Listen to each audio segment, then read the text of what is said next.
Hi there, my name is Ashley Becker Nunley. I am an occupational therapist and a parent coach. I help families move out of overwhelm and challenges that they may face in the home and move toward more ease and pleasure and play to make a more joyful, connected family. So, I've been an occupational therapist in the schools for over 10 years, and I love helping families be able to understand their kids' behaviors, decode the behaviors that they see in the home, so that way they can understand how to help and connect more with their child. So, happy holidays! And I am so excited to present this educational webinar for you. And I will leave you with tips and strategies so that you may implement them right away. I know that the holidays is a stressful time of year, so I want to ensure that we allow this time to be able to reconnect as a family. This is a great opportunity to spend some time together, enjoying each other's company, because that's the best gift of all, is the gift of time. And we really only have our children for 18 years. So if you think about those 18 holidays, that's not much in the grand scheme of things. So I would love to have you follow along. I'm going to share my screen now and we can get started so you can get closer to making more connections with your kids and your family. All right, so this is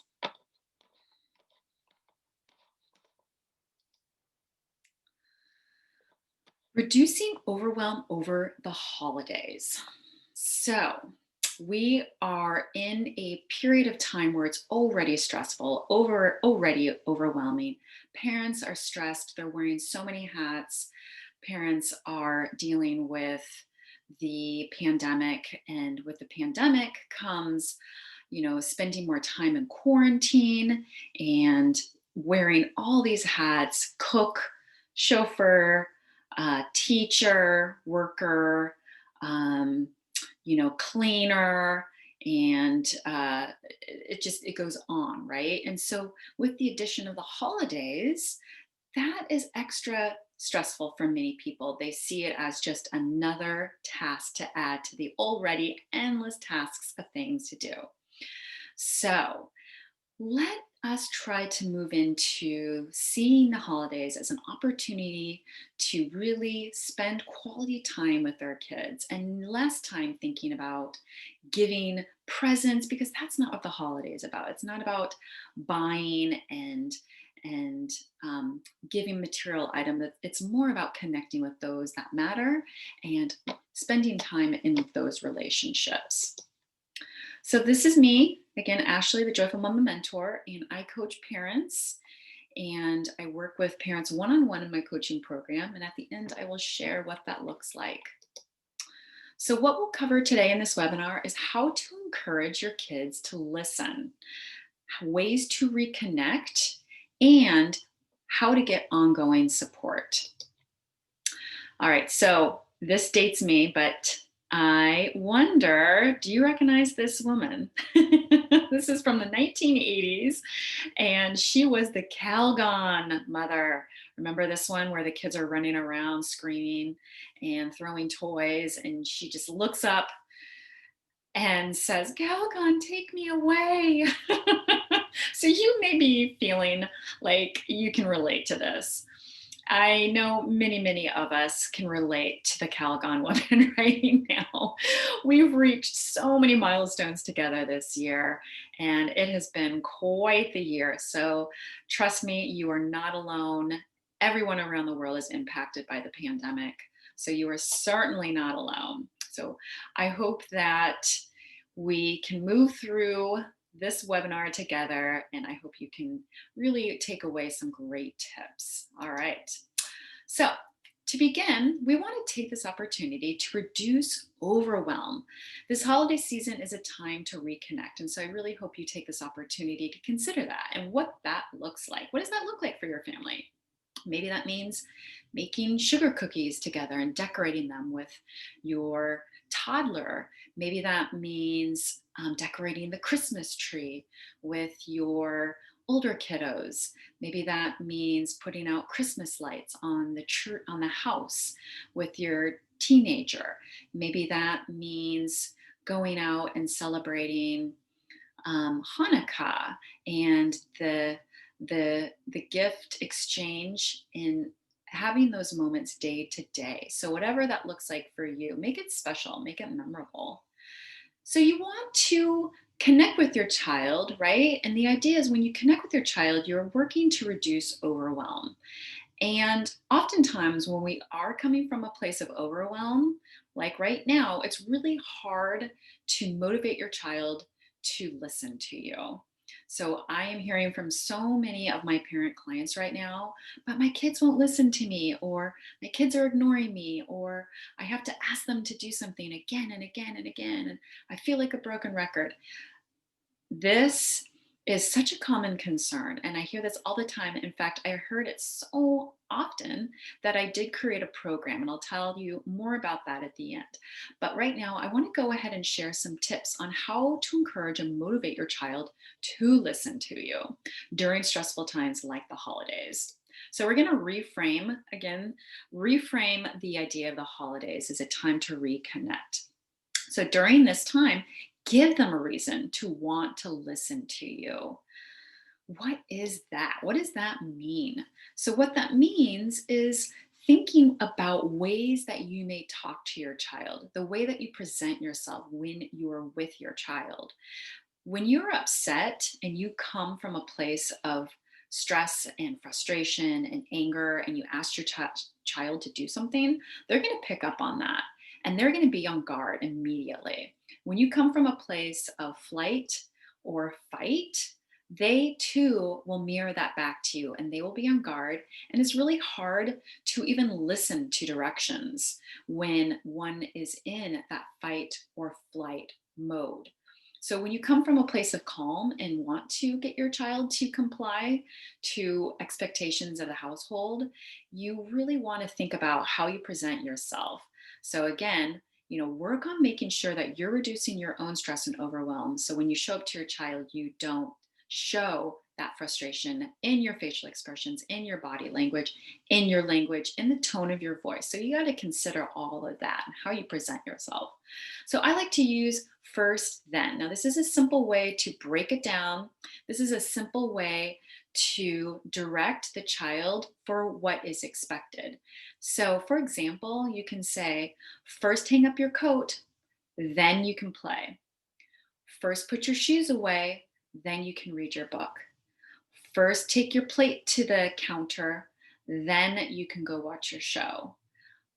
First do your homework, then you can have a snack, right? So it's very brief. You don't need to go on and on and on and talk about all the things that they need to do because they will shut you out. They will stop listening. Keep it short, keep it brief, keep it to the point, keep it neutral, all right? We want to make sure that it's just an objective request. You can also write it out with words, especially with those who are at the age where they're able to read and write. You can have a tack board, you can have a dry erase board, and you can write it out and have it in a visually accessible place, somewhere in the house, like on the refrigerator. We all go to the refrigerator every day throughout the day. So find a place that your child will see really easily, readily throughout the day. And so you can put messages as a form of communication. Take out garbage today, or gather school supplies. Don't forget lunch. So that is where you can write down to receive that compliance. Put those messages out there so that they know what they're supposed to do. For the younger ones that are not yet reading or writing, you can use pictures. And I love to do this with the students that I work with. And I also explain this to the parents that I work with, that you can just simply have a dry erase board and just draw quick little stick figures. I'm not a very good artist, and I just use stick figures, and that's perfect. You don't need to do some sort of Van Gogh. It just is a simple picture demonstrating what is expected. So you could do a stick figure and a basket, okay? Just a box. And then that would demonstrate, and you can even talk it through with your child look, this is how we put the toys away. And you can show the stick figure and then pretend that there are toys, like just little dots on the dry erase board, go in the box. And you can just talk it out. Now, when you pair two stimuli like that, a visual and a verbal cue, when you pair that, you're actually allowing them to synthesize that information more readily, and it's easier for them to understand and remember it. So they're able to retrieve that memory. So the more stimuli that you add to it, the more likely they'll remember that. If you just say a command, they're less likely to remember. But if you pair it with a picture, again, you just keep it super simple and just talk it out with your child. Simple words, few words with your toddler. Toys go in the basket. See, here's you. You put the toys in the basket or in the box. This is where toys go. And so they can see you, and it's engaging, it's inviting their attention when you draw it out and explain it very simply. Make the activity fun. So let me tell you, as an OT, I know play is the most motivating, most encouraging form of learning. So when you want a child to learn something new, when you want to get them on board to do something, make it playful. Now, this includes family contributions. That's like chores in the house, right? Make it playful. If you want your child to help out by sweeping, make it playful. Grab the broom yourself and you can demonstrate what it looks like. You're teaching these life skills. So you can demonstrate to your young child, this is how you sweep. And you can get really silly about it. If they start to have a fuss like, I don't want to, or, but I'm reading my book or I'm playing my Legos, then what you can do is make it silly and make it playful, because kids love it when parents are silly. Kids love it when you make a goof. Kids love it when you use funny voices and bring in stuffed animals to act it out and be theatrical. It's getting down to their level, and you are more likely to get their attention. Another one is learning together. Have your child take the role as a leader and have them teach you, have them show you what they know. Like, oh, well, show me how you sweep the floor, or show me how you dust the furniture. What does that look like? And then you get curious and you watch them and you praise them for all that hard work that they've done. And you just are encouraging by watching them. And when they step up and show that sense of leadership, that feels so good. And that really boosts their self esteem too. So, like I said earlier, bring in a novel item. You can bring in their stuffed teddy bear and pretend the stuffed teddy bear is dusting the furniture, right? It's silly, it's funny. Kids love that stuff. My son, who is really into stuffies, he gets a kick out of it when I make them come to life. Especially when he was younger, I would bring in stuffies and it's like they had their own lives. And so we would just get silly and pretend that they were talking, and they would put the toys away. We would have a little piggy stuffy pretend to put the toys away. And I would show him, this is how we put the toys away. Can you show us how we put the toys away, Stella? Oh, look, Stella the pig is putting the toys away. And so that's how I would talk with him when he was a toddler. And he loved it. He thought it was so fun to see mommy act silly. Okay, now don't get stuck in the power struggle. How can I make my child wash their hands? How can I make my child brush their teeth? How can I make my child put their toys away? Instead of framing it, how can I make my child? You're thinking in a more of a manipulative, coercive, fear based way. Rather, switch your lens and think, how can I help my child brush their teeth successfully? How can I help my child take the garbage out successfully? You're getting curious, and you're also wanting to understand where they are at developmentally. Let's say they're struggling brushing their teeth because they don't like the toothpaste flavor. I have a client who has a child that refused to brush their teeth for the longest time because they couldn't stand the texture of the toothpaste. And so they tried a variety of different toothpastes out there on the market and found one that worked for this sensory sensitive kid.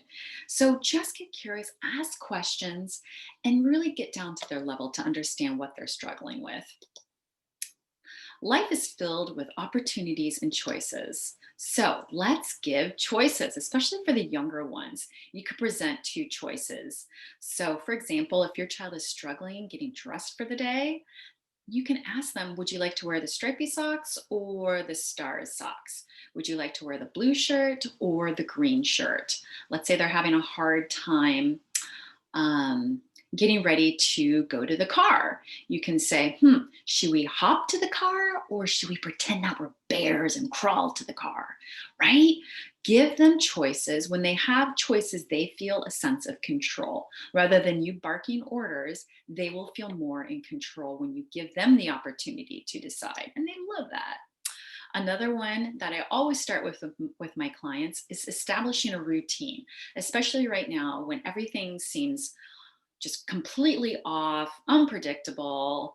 And a way to decrease stress and overwhelm is to create a predictable routine. And kids thrive on routine. So give them that opportunity.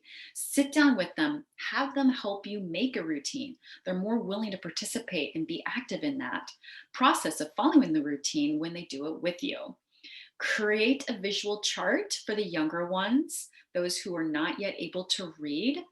Have a visual chart demonstrating the expectations for the day, right? Like a picture of um, like getting out of bed, a picture of going to get dressed, a picture of brushing teeth, a picture of food items for breakfast, a picture of um, sitting at the table and starting homework, a picture of making a snack, a picture of um, like math equations, subtraction symbols. Then they will know and become familiar with what is coming next. When they have a sense of predictability, they don't have to guess. They can clear their mind. They know what's coming, and that doesn't keep their mind distracted and asking you, well, what are we doing now? Or if they don't know, oftentimes that's why we find kids off task because they don't know what they're supposed to do. Listen, kids do good when they feel good. So let's set them up for success. We can use timers. Let's say the math lesson is for 20 minutes. So you go to the visual schedule or the written schedule, and you see that math is at 10 o'clock in the morning on Zoom. You can direct them if you see them hanging out playing Legos or doing something else off task, redirect them by going to the visual schedule or the written schedule and saying, oh, it looks like it's math time. Great. Which books do you need? Do you want this book or that book? Okay, which timer would you like? This timer or that timer? Give them choices. Allow them to set it up with your help, set up the environment to help them transition over to the table. Make it playful, make it fun, because sometimes it's really hard for kids to transition, but the onus is off of you when you can direct them to the visual chart. Give roles based on strengths. So let's say you have a young child that is around 4 or 5. They can help you in the kitchen. That is an age with your guidance and your supervision. They're completely capable of washing vegetables, of pouring, of cleaning, of wiping down the counter. Give them those tasks. Teach them these life skills. Have someone assigned as the garbage man role. Maybe that's upper elementary age kiddo that you have. Have them, oops, sorry guys, have them be able to follow those tasks and open the garage door, especially for the older ones. They love having a sense of responsibility. So make sure that they are able to follow through. It's written on the visual schedule, it's written on the schedule, and that way they can have that sense of responsibility and it builds resilience too. The connection before correction is a fantastic strategy. This is based on the work of Dr. John Gottman. He's a relationship expert based in Seattle, Washington. And he says that for every 3 negatives, make sure to have 5 positives. So let's say you barked at your child and said, oh, gosh, why can't you get ready faster? Or, oh, why do you keep making a mess? Or why don't you put your toys away? You'll notice in that moment, oh, that doesn't feel very good, right? And you have that feeling of guilt. Parent guilt is so real. All you need to do to repair it is allow for an opportunity to make a connection. So later on in the day, can I have a hug? Or would you like to play a game of Uno? Or, hey, how about we sit down and read Calvin and Hobbes together, right? So you find opportunities to make up for whatever or disconnection that you had earlier. So it's totally repairable. Use positive words. So instead of saying, don't run, you can say, walking feet, please. Or instead of, and I love this one, don't yell. When you're yelling yourself, I see this all the time. You got to model what you hope to see, what you wish to see. So instead of saying, don't yell, say, quiet voice, please. And that is so much more kinder. And it's not causing the child to be alarmed, to be shocked, to be upset, to be in flight or fight mode, right? You just use more positive language. Super easy. Now, in the moment, if you feel like you're just about ready to lose it, I love this method. This is from Dr. Laura Markham. She's fantastic. She's a psychologist, and she says, take these 3 steps to help you decrease major overwhelm in the moment. So before you start yelling, before you start losing your cool, stop. Don't say anything. Just stop. Drop the agenda. Drop whatever you were hoping to have accomplished that you wanted your child to do. And 3, breathe. Just take 10 seconds, a minute, whatever you need to calm your nervous system down. And those 3 steps, stop, drop, and breathe, only takes a few moments, and you will notice a radical difference. And you are able to come back with your child from a calmer place, and they will feel that. And this is the cool thing. You are demonstrating self-regulation. You are showing them how to manage stress and overwhelm. That's how kids learn how to self-regulate, by watching you. All right, that is it. Thank you so much for participating. I hope you guys found some little gems in this educational webinar on how to deal with the overwhelm of the holiday season, of the pandemic, and really, making sure that you find those opportunities to connect so that we're not yelling, so that we're not losing our cool. If you want to find me, you can find me at my website and learn more at joyfulmamamentor.com. And I also have this lovely Facebook group, and this is where I do ongoing trainings that are free. Just like this, I offer tips and strategies. I specialize in working with kids with sensory processing disorder, behavioral challenges, anxiety, and autism. So if you would like to learn more, I actually have this really cool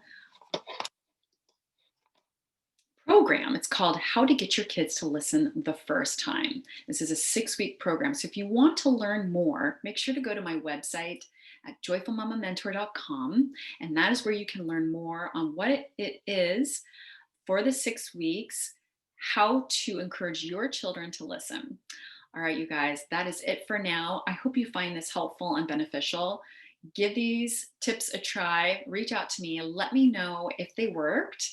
You can send me a message in Facebook at Joyful Mama Mentor, and I respond to all my messages. So let me know how that goes for you. Anyway, happy holidays, and I hope you have a restful month of December. All right, take care. Now go hug those kids. Bye for now.